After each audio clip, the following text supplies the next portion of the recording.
Ladies and gentlemen, we are here with a family member of mine. His name is Mitchell S. Jackson. Yes. Don't try to sound all studious. No.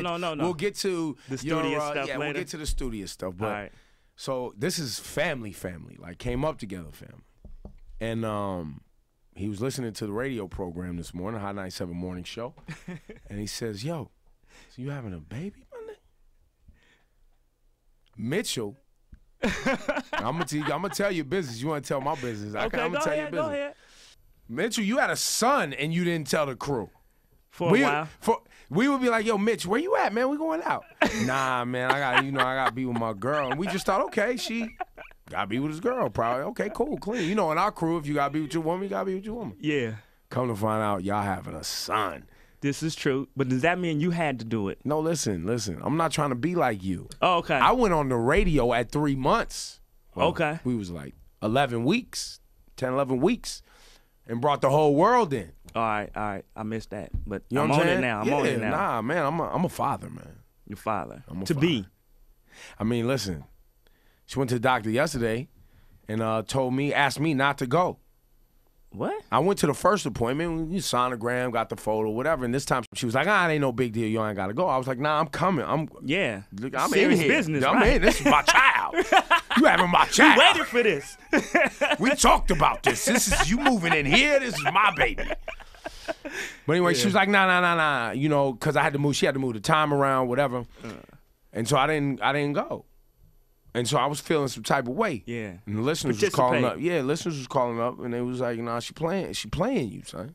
She's testing you. Yeah. To see if you gon'. Challenge. And I'm like, so what was I supposed to just run up to the doctor's office, even though she was like, nah, chill? Absolutely. That's what I was supposed to do. Yeah. Yeah. I ain't do that. I ain't do that. Yeah, I'm screwing up already. But my brother Mitchell S. Jackson is here, and you have a book out. What's it called? I have a book. It's called The Residue Years. You see how his voice changed? What? It changed? Yeah, he was like, I have a book. You It's got called real The author. Residue. You I got author voice. That's my Barry White voice right there. Nah, you sound like an author. You don't Okay. sound like Barry White. That's too. Matter of fact, authors don't even sound like they have sex. Barry White sounds like he have sex. You, sir, went into a voice that does not sound like you get any. Nah, residue years. Yep. Talk about it. Like, what is that? So it's a novel about this family from my hometown, Portland, Oregon, and the mother. It's two characters. The mother is a recovering addict trying to get her life back together, and the son is a 20-something guy in college, but he's also selling dope. So it's kind of, both of them trying to work hard to get the family back together, but doing it the wrong kind of way. Now, you making it sound like fiction, though. Making it sound like fiction, but it's loosely based on my experience. Are you gonna sit here and act like you didn't do time for slanging dope? Is that what you about to do? No, I wouldn't do that. It's All out right. there now. Yeah. So I started writing it actually when I was locked up, and I came home with it. It's a long time ago, man. I mean, I got out in '98, so I had them pages for a long time before I touched them again. Mm-hmm. And then, I decided to go back to graduate school because I didn't just want to just put a story out about a dude selling dope. I was like, I need to learn how to write. So I went through two graduate programs trying to learn how to write. And where were these graduate programs? One was Portland State, where I'm from, and then the other one was NYU. And now, so let's focus on the book real quick, and then we'll get to the where you are as far as your education. All right. So you did time. Yeah. You and your brher was wilding. Yeah, a little bit. Shout out, my brother. All I right. don't want no problem. We're working men. I don't want no problem. I'm glad we are where we are today. Yes. But anyway, so you ended up doing time because you was holding some things, and they came and Yeah. got you. And instead of snitching, you did your time. I did my time. That's right. Yeah. And during that time, you started writing a book. Yeah. And now you said recovering addict mother. Yeah. Is that also based on you? Yeah. So my mom, she started struggling with drugs probably when I was about 10 years old. Mm-hmm. And, it went on for some years, until I was probably in college or so. So that the meat of the book is about that story between my mom and I, and the kind of struggles we went through, me trying to hold the family down, her trying to get her life back on track. And there's also a documentary that goes along with this as well. Yeah. So when I was finishing the book, I thought, a lot of people are gonna be asking me questions like what's real and what isn't, and I thought, I'll just do a documentary so they can understand what is and what isn't. And I also felt like it was a way for me to kind of go back. So one of the things I did in the documentary is go back to the prison where I was and do a reading because I wanted to show those guys that, like, there's another avenue. Like most dudes, they get out of jail.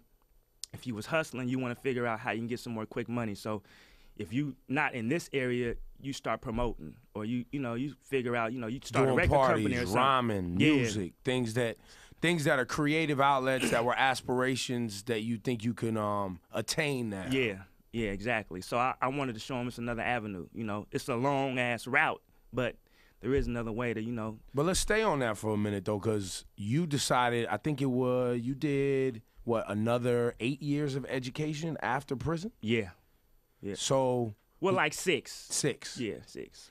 Why did you choose that route? Because you could have did the, there's a lot of route. You played some basketball in your day. Yeah. You could have coached. You could have tried your hand at rhyming, but, back on the West, everybody rapping. Yeah. Just like now, you cats out there, where we came up at, everybody was rhyming too. Yeah, exactly. So we seen this movie before, all you cats trying to rap. But why did you choose your path? I chose it because I thought it was important. I really wanted white people to respect it.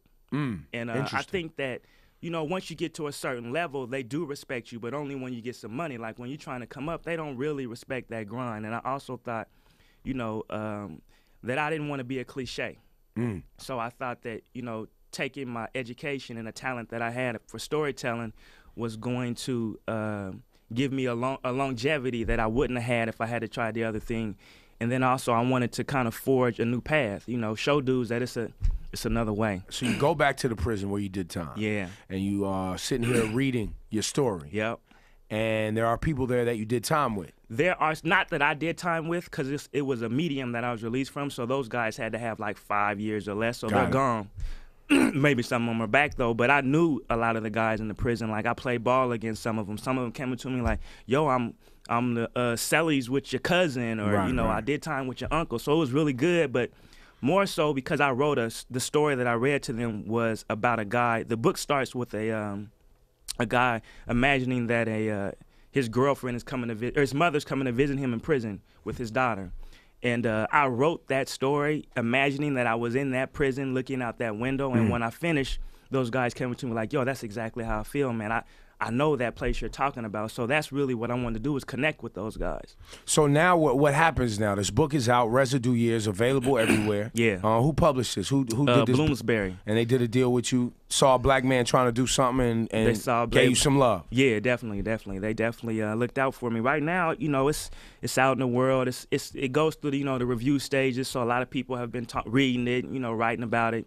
But now I feel like it's time to connect with the audience that I imagined in the beginning, which is why it's a good thing to be up here because, black people don't read the New York Times book review. They're not reading, the Times of London. Like right. I didn't even read the Times of London until they sent me a review on the book. So I think, it's a different thing to connect with the people and give them the book. That's who I intended it for when I was writing. It was people who could identify from close proximity with that experience. But you said you did this and you chose this path of writing a book instead of chasing rap music, instead of chasing these cliche things after doing your time, because you wanted white people to take you serious. Yep. But why? But what? How did you get to that mental space? Like, how did you? Like, because most people ain't there. They're not. And most people ain't really trying to validate themselves to white people. They're like, Right. Fuck whitey. I'm doing me. Well, yeah, you could say fuck whitey until you're trying to get some real money. Then you can't really do that. And I think, the kind of what I want to say. The kind of respect that it's easier to gain that kind of respect in the hood, right? You got to be tough. You get a lot of money, but they respect something different. They respect your intelligence. And I think that's something that I wanted to show, was that I could compete in intelligence on that level. Because really, a book is just your mind on paper. But you also got to have your words together, and you got to have your, and that's why you did the graduate school. That's why I did the twice. But why not after the first time? Because after I was finished with the first one at Portland State, I didn't think I was ready. I was like, this is not gonna be this. I can't tell this story the way that I want to tell it. And so I said, well, where's the writing industry? And it was here. And I said, well, what's the best program in New York? And so I decided to apply to NYU. So that's why I came out here. The whole time it was just really to tell this story. And then I figured out later on that I actually wanted to be a writer. So now, how do you get young people in your mind, because you instruct some young people now, Yeah. right? What are you doing now? I teach. That's one of the things I do. I teach And where's this NYU. at? At NYU. NYU. So now not only did you go to the graduate program at Yeah. NYU after prison, Yeah. now you're a teacher at NYU. Yeah. And you teach what? Writing, creative writing, literature.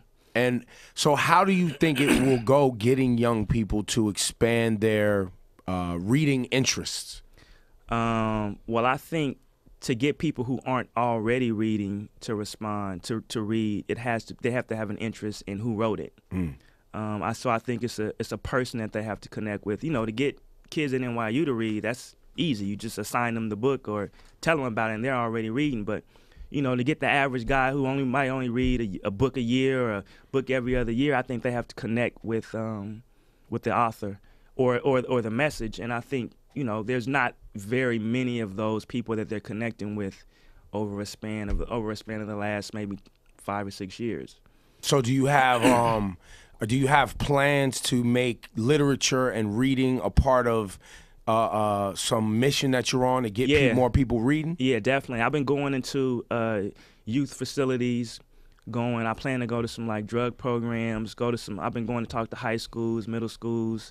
You know, just talking to them, not necessarily even about the book, but just about literacy. You know, because I think that I always tell my students, I said we should get rid of the, you know what I'm saying, because I feel like we're the only culture that I know of that embraces not being able to speak or not having the words to say what you want to say. So I figure if I can get them to buy into that, the book is almost an extra. How many times have you run into that ghetto nigga mentality, though, that'll look at you, somebody who did time, did 2 graduate programs, now has a book, looks at you like, nigga, you ain't smart. Man, I have not ran into that yet. I went to this youth prison. Oh, you trying to drop gems? Yeah.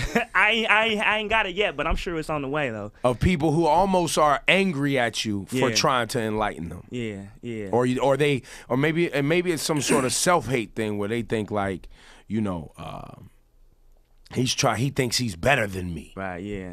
Yeah, well, I hope that I don't ever come off like that, because one of the things I tell the guys when I go to the penitentiary is like, yo, man, we ain't no different. Like, we got the same backstory. You know, we been through some of the same stuff where I'm here with you. Like, it ain't no different. I can catch a case and we But right you back are here. different, though, because you had the ability to focus. You had the tenacity to stay after something for 2 graduate programs. Yeah. And I'm sure your money wasn't right that. Absolutely not. But I also think it's not necessarily my ability to focus, it's that I chose something different to focus on. Right, but the whole focusing. time, I remember we used to crack on you. This nigga writing no book. Nah, you ain't writing no book. Yeah, definitely. We cracked on you for years. Definitely. But we be out on our way out. Nah, I gotta stay home. I gotta work on this book. Nigga, you been saying that for 5 years. Long ass time. How long a book take? Long ass time. But you stuck with it though. Yeah. What else was I gonna do? I mean, it ain't some like they people hiring ex-cons for everything. True. I mean, but some people just figure they could still get away with that street grind. Yeah, that shit is bad business. Played out, right? Man. Yo, going to jail is so played out, my Ain't nigga. it? Oh, my God. Yo, Mitchell S. Jackson, my brother, man. Support my family, man. He's got a book, The Residue Years, available everywhere. Before we get out of here, anything you want to leave the people with? Man, pick up the book, man. I don't want to toot my own horn, but it ain't no shit like this out there for us. So we go with that. We go with that.